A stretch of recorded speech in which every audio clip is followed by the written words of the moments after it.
সকাল তখন 7:30 বাজে। আমি তখন রেডি টেডি হয়ে ট্রেনে উঠে পড়েছিলাম, যাচ্ছি বান্ধবীর বাড়ি বনগাঁতে। বনগাঁ থেকে আমার বান্ধবী আসবে, তারপর একসাথে দুজন মিলে যাব হলো গিয়ে ওর বাড়ি। অনেক দিন ধরে ভাবছিলাম যাব, কিন্তু আর যাওয়া হয় না বলে শেষমেশ প্ল্যান করেই ফেললাম ওদের বাড়ি যাওয়ার। দেখো, বান্ধবী করবীর সাথে দেখা হয়ে গেছে আর ওদের বাড়িতেও কিন্তু আমি চলে এসেছি।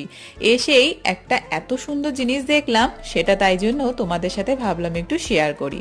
দেখো কি সুন্দর থোকায় থোকায় বকফুল হয়ে রয়েছে। তো তারপর সেদিনকে অনেক রকম গল্প আড্ডা হয়েছে, তাই সেগুলো আর তোমাদের সাথে শেয়ার করলাম না। পরের দিন বেরিয়ে পড়েছিলাম ভোর ভোর বর্ডার দেখতে। সকাল বেলায় টোটো করে হালকা হালকা ঠান্ডার আমেজ নিতে নিতে দুজনে পৌঁছে গেলাম বর্ডারে। খানিকটা ওখানে ঘোরাফেরা করে অল্প কিছু ফটো তুলে তারপরেই ঘরে ফিরে এসেছি। জানিও কেমন লাগলে ছোট ব্লগটা। টাটা।